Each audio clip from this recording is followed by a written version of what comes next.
Hey there, welcome to the Franchise Revolution podcast. I'm your host, Jason Revere, and this is the inaugural episode, so thanks for tuning in. Listen, I created this podcast to focus not only on bringing you some of the best brands in franchising, which is important, but there's a lot of shows out there that do that. I created this podcast to bring you some of the real life stories from the franchise industry and why they started the franchise, what drives the individuals that are behind some of these franchises. As we all know, businesses are made up of people, and these people have unique stories to share and some unique perspectives on the franchise industry and their respective franchises themselves, plus some really great stories and some insights on how you can grow your own business and or start a franchise business as well. And that's why I started it, this franchise, and that's what we're going to be bringing to you. And on today's episode, the very first episode of the Franchise Revolution podcast, we're catching up with the Vice President of Franchise Development for Threshold Brands.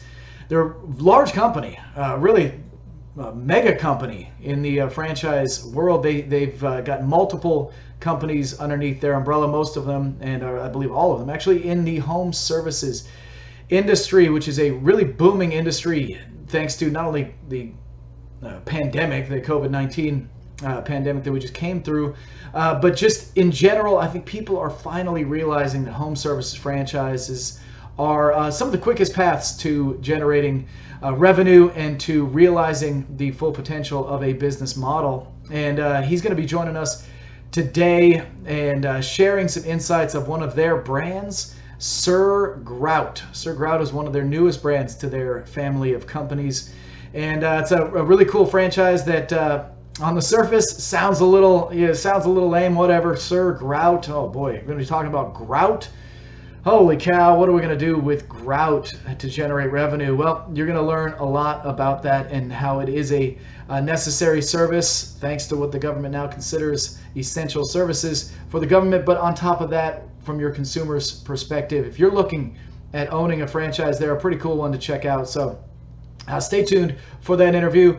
Then we're going to wrap it all up at the end of this and talk about what it's like to start a business and how scary that can be, and why pairing yourself with the right franchise can help you to achieve your goals and to realize your full potential and live out your dream of business ownership. So stay tuned throughout the entire thing. We'll wrap it up. And up next, though, the resplendent Ron Bender, Vice President of Franchise Development for Threshold Brands, and he's here talking about Sir Grout. So stay tuned.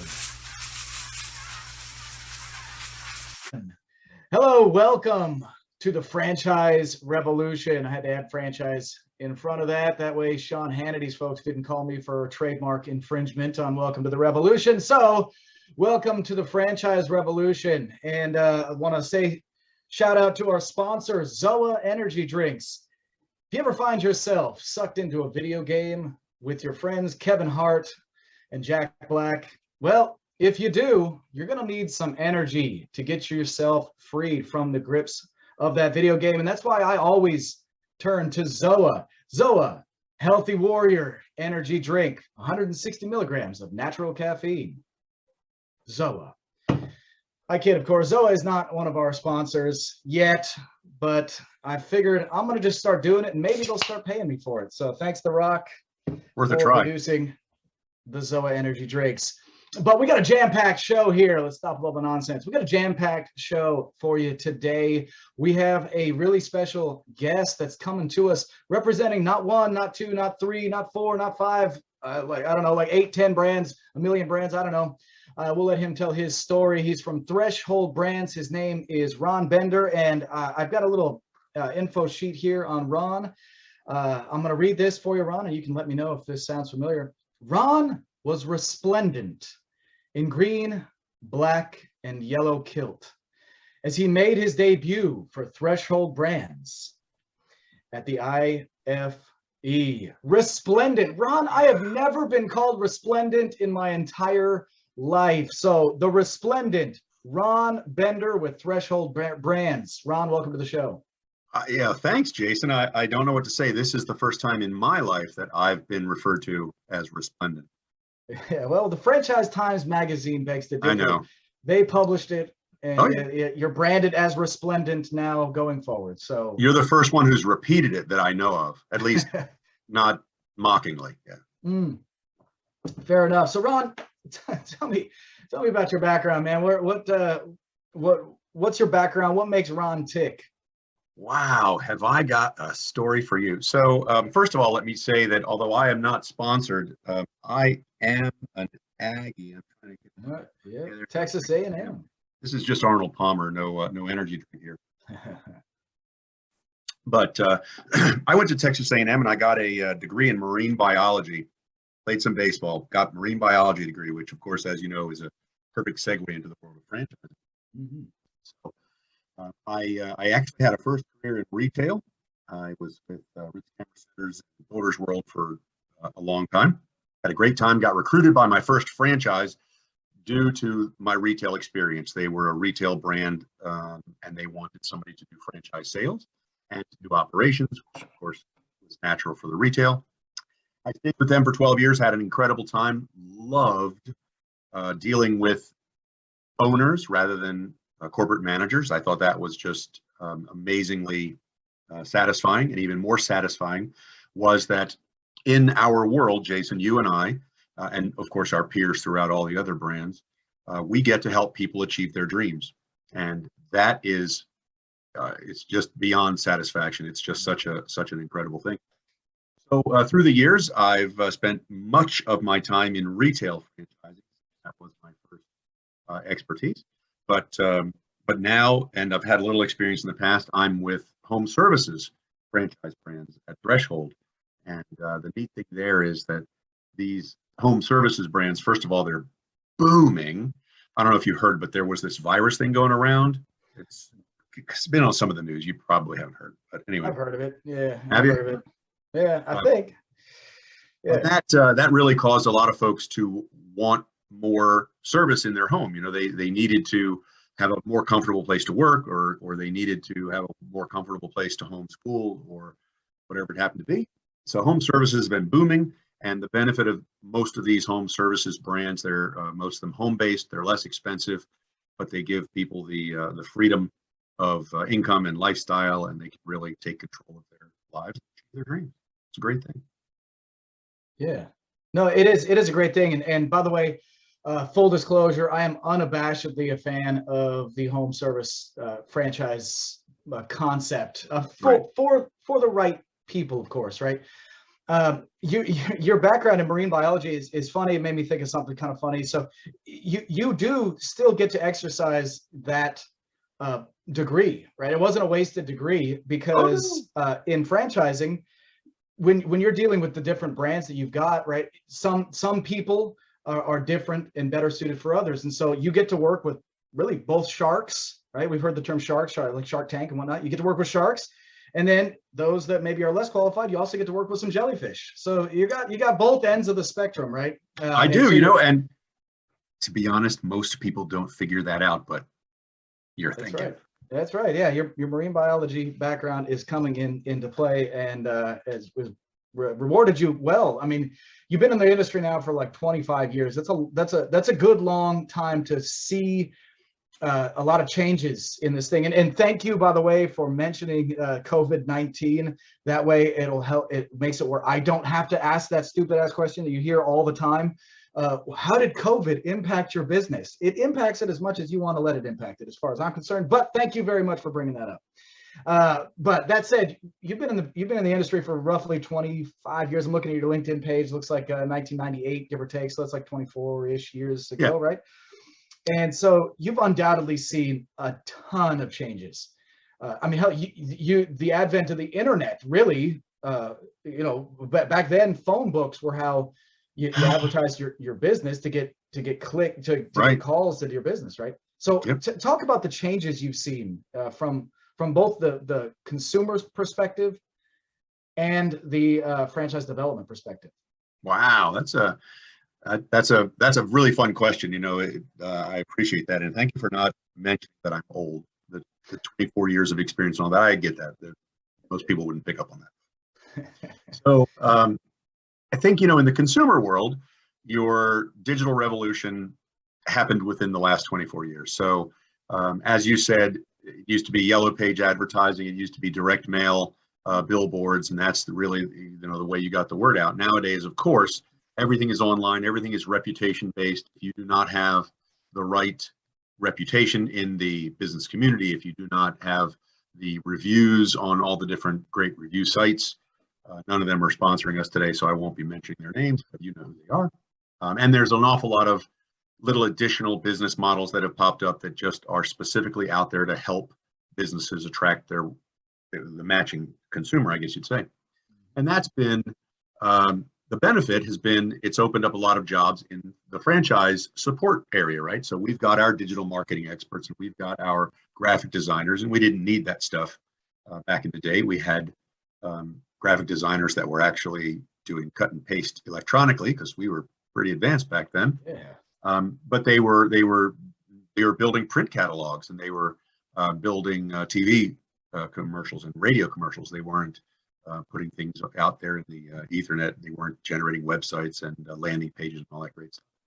And on the franchise development side, I think there's been a couple of changes. First of all, although I dearly love franchise expos, I love exhibiting at franchise expos. I love walking around the show when I get a chance to see what all those other brands are and what they're doing and who's out there. And I think there's still definitely a strong place for that in the franchise development side to educate people. But I think, you've got a huge change in the way that consumers are doing their research. And in the most cases, I think franchise candidates are coming to folks like me on the franchise sales side. They're coming to us with much more prior education. And whether that was because they worked with someone like you, Jason, who helped them understand what types of industries and what types of brands might be able to help them attain their goals, and also help them do a little introspection to learn really what was best for them and what they were even looking for. Or if they just dive into a lot of research online before they get to me, whether it's after they've spoken to you or not. And that's where they're getting all sorts of information. They're coming in with much deeper questions. And that means that franchise development reps have to be a lot sharper. They have to be well trained, and they have to be much more perceptive. Because if you come in and somebody's at 12th grade level and you're trying to teach them on a 4th grade level, so our franchise is about this, it's very fun, here's how it works. I mean, you're going to drive them away. They're going to think that you are going to treat them like that all throughout the operation, which is obviously not a positive thing. So yeah, a lot of changes, a lot of updates.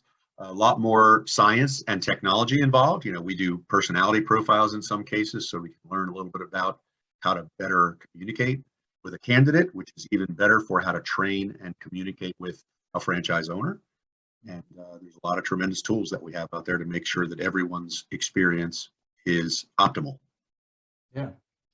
Yeah. I mean, there has been that all those changes, and you touched on one really important one, right? The amount of research and information available out there about not only the franchise. I mean, hell, I've read some articles that talk about that the average consumer does 6 hours of research before they decide which home improvement company to even call. So like that's on a home improvement thing. That's on the consumer side. Not to mention, right. I mean, the fact that they're going to be, with the franchise, quitting your job, doing something you've never done before, owning a business that maybe you have no idea if it's going to be successful whatsoever. You're going to be dumping your whole life savings into it, and also putting yourself into debt most of the time. You're going to do a ton of research, and the availability of it is outstanding, which is really great. But it does keep you on your toes, right? I mean, you hire like a new franchise development person and put them on the phone with some people. There's a fair chance that the person they're talking to could know more about the brand than they know. Yes, absolutely. It's a really, really good chance, as a matter of fact. Yeah, I mean that's a scary thing, right? And then talk about training. You getting that person's belief in themselves to be up enough to even compete with that kind of thing. So a lot of cool stuff going in there, and yeah, I mean your perspective over these 25 years is really neat. So let me ask you. I'm going to touch on this one time, and again, there's nothing to do with you being old. You're not old. I said experienced, old. You said that you are resplendent is the only adjective that I've used to describe you so far. So thus far, it's not over. It's not over yet, but I promise. I told you no Howard Stern style questions, so we're good. But the over the years, shit, I've lost my train of thought. Where was I going with this? Oh yeah, when it came to like lead generation for you guys in like that in 1998, you're generating leads for you and your franchise. Was it primarily magazines, radio ads on a national scale? But how did you guys generate leads? Well, the company that I started with back in '98 was a regional company in New England, and they hired me actually to get themselves beyond New England. I was in the Mid-Atlantic at the time, lived in Maryland, and they wanted to get into the Baltimore, Washington, and Philadelphia markets, and then Richmond, and grow from there. So at the time, we were getting a lot of referrals from customers who were in one of the retail stores, or from Verizon Wireless. That was our exclusive vendor partner for the cellular service, or actually, it was actually Bell Atlantic Mobile before Verizon was formed. And we got a tremendous amount of leads at franchise expos. We did very little bit of direct mail, but at the time, the technology for direct mail made it tougher to target. If you had something for consumers like a restaurant, or something that pretty much everybody would use, even like a cell phone, we could do retail advertising, certainly with direct mail and magazines. And we could have done nationwide TV. We didn't. We did just very regional stuff. But for candidates, for franchise development, it was expos, it was referrals, and a little bit of targeted direct mail. So I'm guessing that's where you'd already expressed your love of franchise expos. I would have to imagine that was the genesis of that. That's where you fell in love with the franchise expo. Because Franchise Times, by the way, also quoting you here.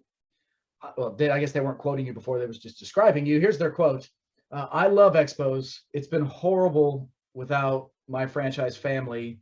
And that's a quote of you in that representing your brands. And so, yeah, COVID-19, it must have been pretty rough on you. It sounds like not just because of, the whole whatever, but it took away something that you loved. Yeah, I'll tell you, I've been married for 38 years. My wife is a saint for putting up with me.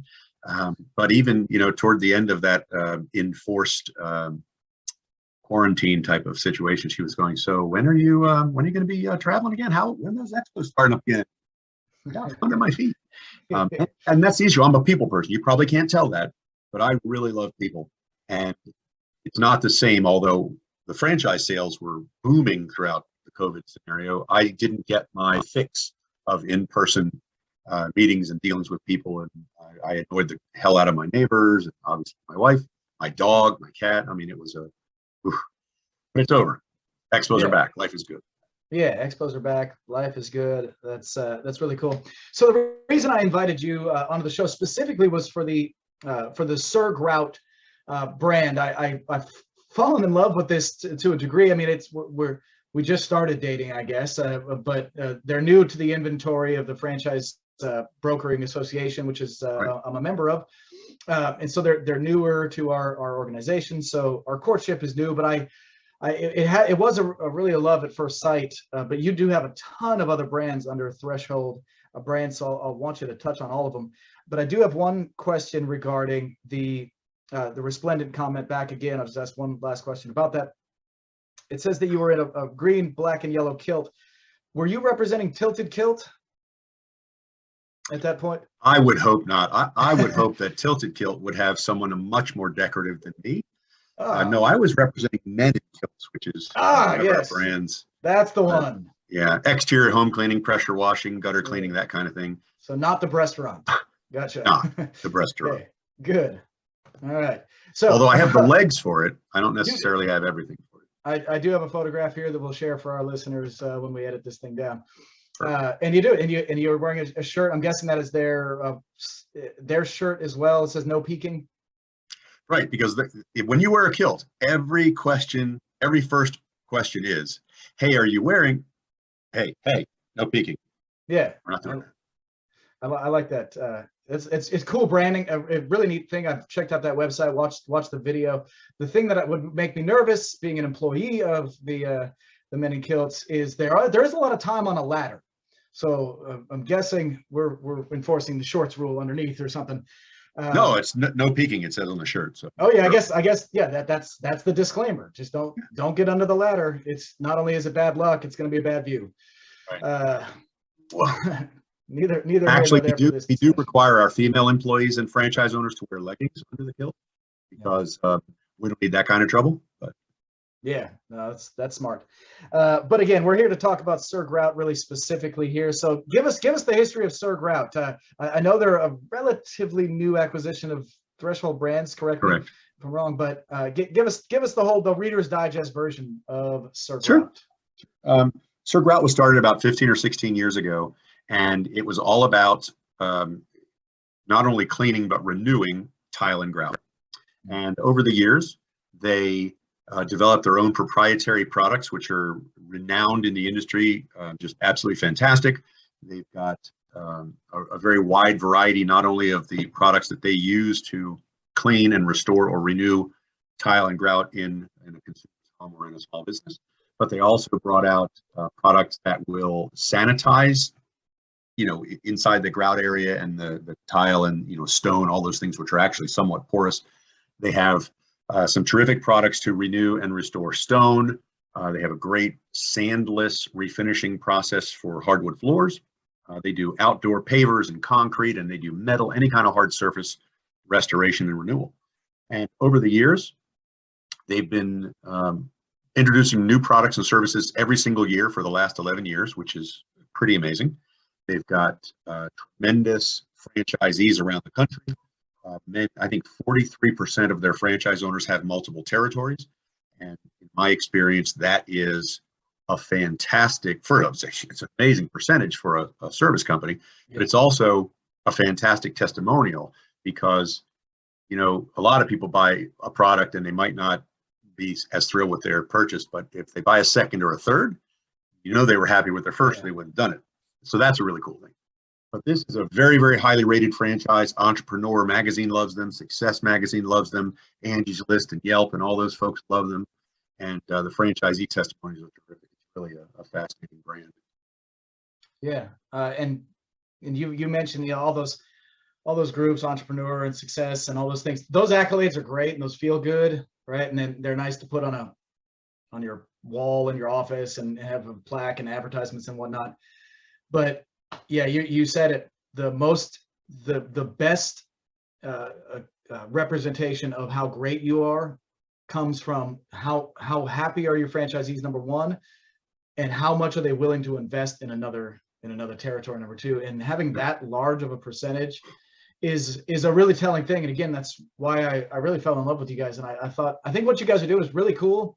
I know they've been franchising for a while, and I imagine under your tutelage, they're poised for tremendous growth over the next handful of years. Yes. Thumbs up emoji. Otherwise, I won't be tutelaging anymore. That's right. But the amount of growth that's going to come from this industry is really cool because it is a service that is not ripe with a lot of competition, even from mom and pop places, because of the number one, the vast array, but the very specific nature of what you guys do.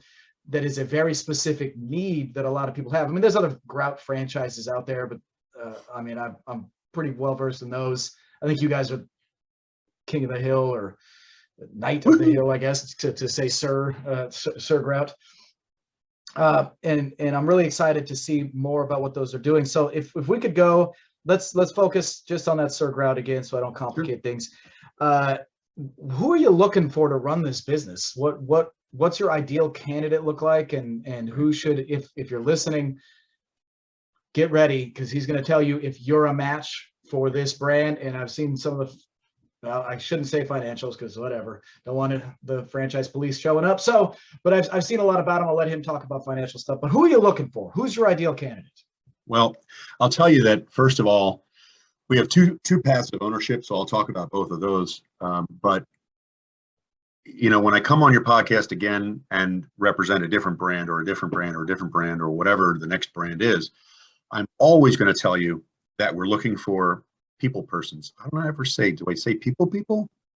Anyway, people persons And the reason I say that is because I like people, and I know that when you operate a business, you have to run a team, and the team gets along much better if the leader of that team is personable. So we're always looking for people persons. But two separate paths of ownership. We have an owner-operator model where the owner is probably the one who's going to come in and do the estimates and do the sales and do the networking, getting out in the community, because we get a tremendous amount of referrals from insurance agents, from realtors, from home inspection companies, all those different types of folks. We also, believe it or not, get a lot of referrals from carpet companies, carpet cleaning companies, because when the carpet cleaners go into a house, they realize that they can't clean the whole house. There's tile or wood or whatever, and countertops. We do that too, and people ask, "Oh, can you do you did a great job on my carpet. Can you do it on the?" Oh, no, but you know what? There's a Sir Grout nearby. So those are the things that we like. People who can network, people who can build that relationship with within the community and get referrals. But we're also looking for someone who can build a team. And our businesses don't have to have a whole lot of folks. You can start with one truck, which would be one truck, two technicians, and a franchise owner. That's easy enough to do. But as you build the business, you may have 4 or 6 or 8 or 12 trucks. You get to build it as big as you want. And team building and keeping your employees motivated and keeping them happy and being able to promote from within, all those things are very viable. And we provide a lot of training. I found over the years, and I'm sure you've seen it too, Jason, that a lot of people come in having been in corporate positions where they were responsible for X and Y, but they never got to look at Z, right? So it's a responsibility of a good franchise to be able to train and support for all areas of the business. So folks who come in and have a great operational background, that's great. We train them on the financial side and maybe the personnel side. If they come in with the sales and marketing expertise, well, they may need the operational or the financial or whatever. So we've got to be able to provide all that. But we do want someone who understands that they're buying into a system, and the system is there to help them. It's kind of like guardrails. I'm going to give you a really whack analogy. You got guardrails, right? And if your business model is this wide, you just got to stay between the guardrails to make sure that you don't go off the road and down the mountain. And some businesses have a very, very narrow set of guardrails, and like a sandwich shop, it's here's where you squirt the 3 squirts of mustard on the top of this bun. We don't do 4, and we don't do 2, and don't connect those dots with a line of mustard. We don't do that. Yeah. Ours is a much wider guardrail. You have a lot of opportunity, but we really do need you to stay inside those guardrails. Otherwise, we can't help you get to that position that you're going to. So we're looking for fun people. We're looking for people who have an appreciation for a system. Folks who like to do networking. All those things are very good. Yeah. Okay. I mean, that definitely helps a lot. So, my background is in the home service franchise industry as well. So I'm again very, very familiar with this. But some of the pitfalls that come from certain brands, even though they're in the home service industry, right? It's not the same. There's things that are different, right? And I don't know if you can share this or not, but the average ticket for a Sir Grout franchisee's sale, average unit sale, can you share that number? Yeah, it is a pretty good range, but it's anywhere from $800 to $1,200. Okay. And what's kind of different about our business model is that not only do we get repeat business, because your tile and your hardwood and your grout and your stone countertops and all those different things, they over time they need to be refinished or renewed or just deep cleaned periodically. But we also offer, our franchises offer to the consumer maintenance plans where they come back every quarter and do a touch up. We also have really got a lot of scenarios where the customer gets a bid or a proposal on one specific service, and it might be clean the tile in the 2 bathrooms and in the kitchen. And while we're there, they realize that we do an amazing job on hardwood and stone countertops and the pavers. I live in Florida. We have pavers in the backyard around the outside of the pool. Wow, those need to be cleaned and resealed periodically. So they find out, and we end up doing much more work in that day or scheduling for the second day. So there's, that's entry ticket. That's just the tip of the iceberg, as it were. Yeah, which is really great, because there's a lot of franchises out there. Think roofing franchises, think some of the bathroom remodeling franchises or kitchen remodeling, countertops, the cabinets. Those things are, I mean, you're talking sometimes in the neighborhood of $25,000 to $50,000 average ticket, right? Right. And that can be a more complex sale. There could be a lot more moving parts. It could be more disciplines, more trades that you have to run. And so with a model like this, that's what I've loved about it. It's the simplicity of it, and the fact that the economics are good, but the simplicity of it. So you can get into it without having to be like some crazy salesperson that's able to sell $25,000-$35,000 items and jobs, and jobs. And you also don't have to worry about being like a general contractor over like 4 different disciplines. Both of those things add layers of complexity that is not for the average Joe, right? And so anybody who's out there that's watching this, that's maybe a little unsure of themselves, and they think, I'm just not strong at maybe sales, or I'm not strong at construction or the trades. What do you have to say to them about that feeling? Those people that are maybe self-disqualifying. Great, yeah. Well, I've been described as resplendent. I have not been described as handy. Just so you know, that's not. You can ask my wife, and she will tell you. Yeah. But this is a job where the franchise owner, under normal circumstances, is never the one who's doing the actual job. You could, if you really wanted to, but that's not the best use of the talents of the owner. So they absolutely do not need to be good with tools. We have an absolutely tremendous training program, 40 hours, which is on the operations and sales and the tile and grout. And then there's a second training when the franchisee is ready that does all the stone and the other hard surfaces as well. And their employees, when they come for these trainings, they are going to be hard surface refinishing experts when they leave. It's really astounding how well that's done. But as you say, you don't really get a lot of repeat business in a kitchen remodel franchise, right? It's a one-shot deal kind of, and we have an insulation franchise. There's nothing wrong with one-shot deals. Our insulation franchise, no one ever gets their house re-insulated a second time. No. But our job is to attract potential clients, and we do that for the franchisee in most respects. We have a tremendous digital marketing program with all sorts of different aspects. We have a lot of mixed media with direct mails and email type marketing. And if you look on our website, it's a very, very high SEO. So when people start looking for refinish for their grout and their hardwood, they come to us, and the testimonials from customers and the before and after pictures do a great job. And then finally, we actually have a national sales center. So the national sales center is the one that gets those web-based leads. All the digital stuff kind of goes right into them. They also take the phone calls. They do the initial conversations with these potential clients, and they also do the customer service until there's a situation where the franchise owner has to get involved, which doesn't happen all that much.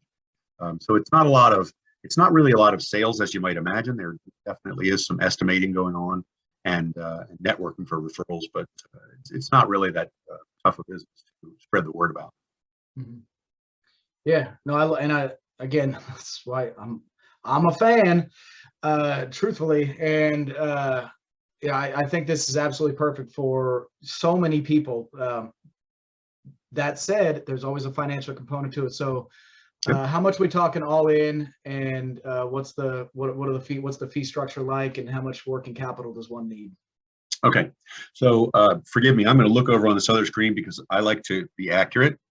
When I deal with 8 brands, I don't want to rely on my memory. As you say, I'm over 22, and you never know.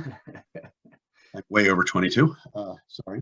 So the investment runs from $99,795, so under $100,000, and it can go up to about $152,000, depending on some of the decisions that the franchise owner makes. And the big decision, really, in that case, is: do I buy a van or lease a van, and how many employees and vans do I want to start with?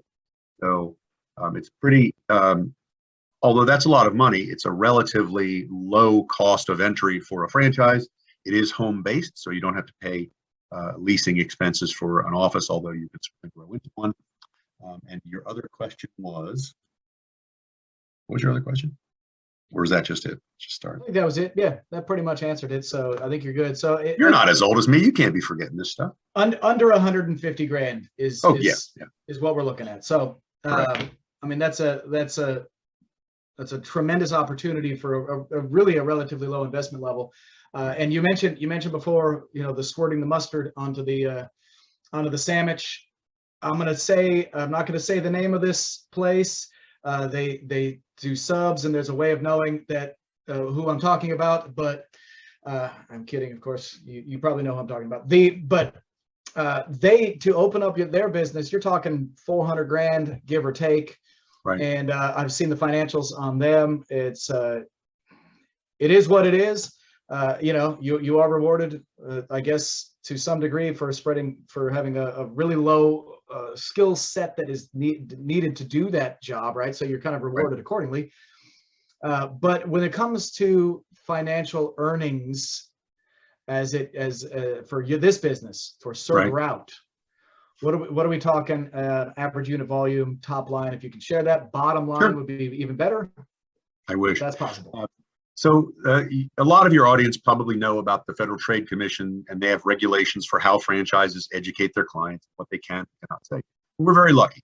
At Grout, we have in our documentation, that's franchise disclosure, we do have financial information on franchisee performance. So I've got my document right up here, so I don't screw it up. So let me tell you what I can tell you, and then how your listeners can find out more information, not only about our brand, but any of the brands that you're guiding them into. So we have what's called an item 19, which is called a financial performance representation. And our franchise development reps are not allowed to discuss any information that might not be in this disclosure. So here's what the disclosure says. In 2020, way back over a year ago, in 2020, our average revenue, top line, was $278,494. So about 278,000, and that included 3 months of limited operations due to COVID.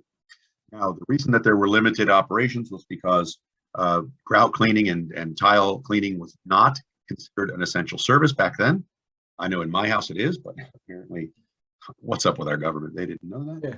Disinfecting doesn't sound like it'd be that important during COVID-19, right? Okay. Yeah, what's up with that? Fair enough. But that's all been handled, and we are now actually considered an essential service, not only by myself and my wife, but by our government. Now we had franchises as high as $640,000 in revenue, and we had a franchisee as low as about 173, and that was the difference. Of course, is how the people run their business, and some people got a little bit more concerned about COVID and stayed out of homes for another little bit of time. It all depends there.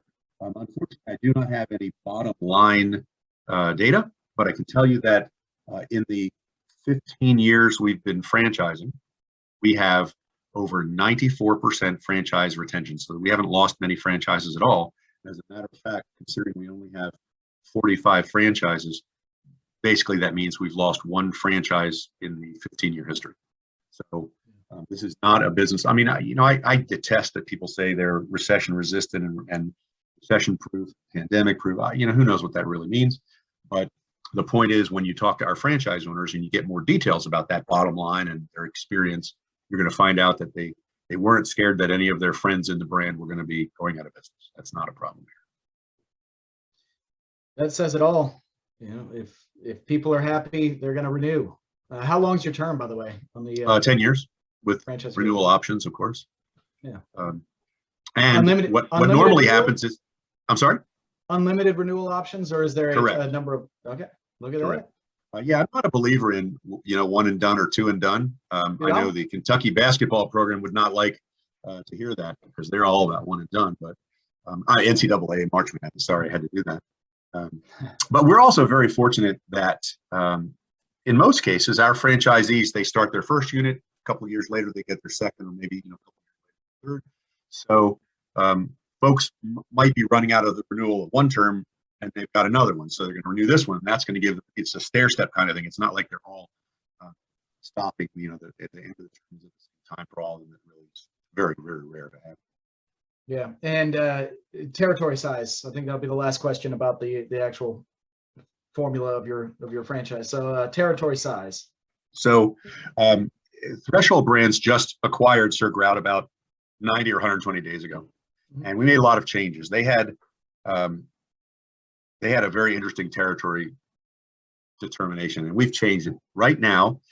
We've increased it to 50,000 qualified households. So a qualified household means that the annual income is over 75,000. Not to say that people with an annual income of lower than that are not going to use the services, but we wanted to make sure that there were high enough incomes that people could afford the services, and increased it to 50,000 households because we thought that was giving everybody an opportunity for a lot of growth. Okay, 50,000 qualified households. So usually, if those of you out there who don't understand like how to do the math on that, what that would look like, average household in America is considered 2.1 individuals. So multiply that out, and then whatever your average income is in your specific territory, you could probably get hell. I'll teach you. Go to dataaxle.com or infousa.com and just type in your zip code and select those things that he just said, 75,000 plus owner occupied home, and bada bing, bada boom, go to the map, draw a radius, and it'll tell you how many are in that area. So you can kind of get a feel for it yourself, and maybe your website has opportunities for them to do that on their own. I would hope not really, because we reserve that for you. Yeah, they should be talking to you. Yeah, and and Jason, when you say, hey, I've got a candidate who's interested and they live in this area, then I send you a territory map and I show you what's available, and it actually shows the specific territory with the breakdown of qualified households, all that great stuff. So we want you to be able to counsel people that either, hey, it's not available in your market because somebody beat you to it, or it's available and here's the market that would be yours, or here's you can choose between these 3 territories that are right around your market, whatever it happens to be. Yeah, that's cool. I like that, and they are protected territories, obviously, as the definition goes. Correct. But this is something I'm just kind of curious about. They're usually are they usually like circular in shape, or do you guys have kind of an amoeba shaped thing? They go by zip codes, so I don't know what the rhyme or reason was in the way that our government agencies drew zip codes, but there is no such thing as a circular. It's not a radius kind of thing, because it's not people driving into your location. And some of them, I looked at a territory today that was sold prior, and it stretches like this kind of a thing, and it's real. I have no idea why they decided they wanted a territory in that shape, but we do some weird stuff. But yeah, it's usually some sort of a squarish, circle-ish, amoeba-looking thing. We try to keep it as central as possible to where the franchisee lives, just because it's that much easier for a transit. Yeah, and is that home-based business? Yeah, although a lot of our franchisees end up opening a smaller office. It's not ever something with retail. You need some storage. Sometimes you want to put your trucks indoors or keep the supplies out of the weather, that kind of thing. Makes total sense. So I'm going to wrap this up with, I'm looking on your LinkedIn page here, and I love your about saying here. And he said, you're dedicated to improving people's lives through franchise ownership with transparency and positivity in all aspects. I love that. And so with that in mind, can you share with us the story of the first franchise that you awarded, and what that felt like? Do you remember that? I do. I had a pair of partners approach me, Mike and Bill, in Feasterville, Pennsylvania. We all have heard about Feasterville now, of course. And they had worked in the same industry and had worked, actually, one was a retail employee and one was a B2B rep for wireless service for Verizon, or Bell Atlantic Mobile at the time. And it was a learning experience for me, since it was the first one that I awarded. It was a learning experience for them. They had never owned their own business before. And these guys are actually still great friends. Bill, who was a little bit more mature, used the first business. They opened a second business. Each of them that way had the ability to direct the entire operation. Bill kept his one store, which was a huge high performer, and used that as a springboard so that he and his wife could adopt a few more children. It was really an amazing story. Hold on, got a little choked up. Mike, on the other hand, who ended up marrying after he had opened the franchise, and I got to attend the wedding and help celebrate that kind of a life change with him. They started a family. They opened several more stores. He I guess from the third year on, and this is 22 years ago, they had the number one store in the whole chain of 400 stores. So he built a phenomenal business, and these folks are still friends and in contact today. Really, franchising is an amazing family, folks. It's a cool story, man. I appreciate you sharing, and the emotion that you have says it all when it comes to what this is. A franchise is a partnership, and it's a two-way street. It's a partnership, and you, if done well and done right, you're going to have those people in your lives for the rest of both of your respective lives. And it sounds like you did it right. So thank you, sir. That's going to wrap it up with us. Ron, tell the viewers and or listeners how they can get in touch with you and your brands, and anything else you want to say as a closing statement. Great. Well, I'm pretty easy to find on LinkedIn, Ron Bender, CFE, Certified Franchise Executive. You can also reach me. My email address is very simple, rbender@thresholdbrands.com. But you can always just hit the website for Sir Grout or for any of our other brands or Threshold Brands to see all 8 of the brand opportunities. And we're probably going to be adding some brands this year, and maybe have some more home services opportunities for your listeners. All right. Well, thank you so much. That was the resplendent Ron Bender with Sir Grout and Threshold Brands. Thank you so much for being on the show. Super fun guest to have. Happy to be here, Jason. And by the way, I had a conversation with the president of Sir Grout, a lovely lady named Tanisha, just yesterday, and she told me that she's going to get me a chainmail shirt and a Knight's helmet so that I could be resplendent in her brand outfit as well. Oh boy, can't wait. Can't beat that. Yeah, we'll make sure we do a follow-up interview in the full chainmail Knight's outfit. I'll do the whole thing. It'd be fun. Yeah, that's exciting. Ron, thank you so much, and stay tuned. We're gonna wrap this thing up here in just a moment. Thank you, Jason. Have a great day.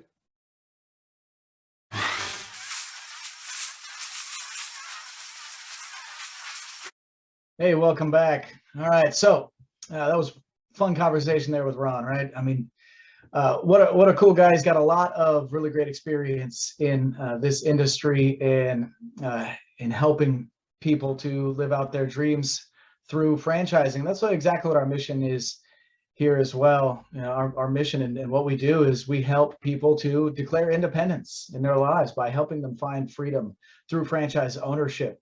And man, it's scary. Let's just be honest.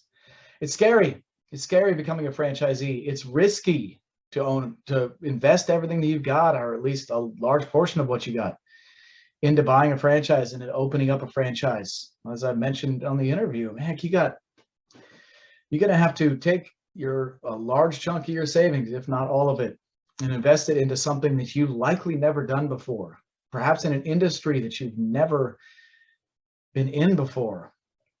And there's a lot that goes on with that, and it can be very scary. But I want to at least challenge the way that you look at this. I mean, gosh, look at the world right now. What do we got going on? We got the Russia is invading Ukraine. We've got a pandemic still going on, and all of that plays goofy tricks with your money, and with inflation's going haywire. The government's dumping trillions of dollars into the economy artificially and driving up inflation. I mean, heck, the whole thing is scary. I mean, just saving your money, that's scary, because it's devaluing every day. Putting your money into the stock market, golly, look at what the stock market's been doing. I mean, it goes up and then way down and then up and way down. That's number one. It can't be good for your stomach. You're gonna get some ulcers out of the deal. Your heart's gonna explode. So the whole thing, it's all dangerous. There's no guarantees in life. But the one thing that you can guarantee is if you bet on yourself through franchise ownership or ownership of any type of business, at least you're in control of that bet. Because if you're betting on a stock that you know nothing about, you don't know what the CEO is going to do, something haywire goes on, you got somebody who's comes out and they're a womanizer, and all of a sudden the stock plummets, people lose faith in that company, and it's over. and you had no control over that. You weren't in there womanizing anybody. There's so many things that can happen. Heck, look at Halliburton. Anybody that ring a bell? Lots of stuff can happen that's outside of your realm of control, but the most control that you can have is if you own your own business and control your own destiny. Your 401k is not control. If that's your retirement strategy, it's fine. Keep it up. Keep doing it. But I would recommend that we look at things that you can again declare your independence. That's the only way to find true, not only financial freedom, but life freedom. I mean, you don't want to be going into work every single day working for somebody else, do you? That's why you're listening to this podcast. And so again, it can be very scary. There's a lot that goes on with it. Buying a franchise is a process, just like anything else. You got to find the right one. You got to talk to all the people. They got to interview you. You got to get approved. You got to get your financing in place if you're going to fund it through using financing resources. There's so many things that have to happen. Just do yourself a favor. Start the process towards realizing that goal. If it's for you, if it's not for you, then you're probably listening to the wrong podcast in the first place. So turn it off and don't ever tune back in. But if you did find anything valuable within this and see yourself in either that franchise that we just talked about, Grout, or any of the other Threshold brands, or any other franchise that you would have available, keep listening. Please subscribe, by the way. I do appreciate that. I'd be remiss if I didn't say that. Please subscribe to the podcast. But again, thank you for listening to this one at the very least. And if you want to start that ownership journey, log into our website. It's revfran.com, revfran.com, Revolution Franchise Brokers. And this is the Franchise Revolution podcast. Thank you to our guest today, the resplendent Ron Bender of Grout and Threshold Brands. Appreciate him coming out and doing that for us. He was a lot of fun. And tune in to the next episode and find us where you can find podcasts, your Apple Store, and all the other places that you find podcasts, and or on YouTube. So again, thanks for listening to Revolution Franchise Brokers, and we'll see you next time.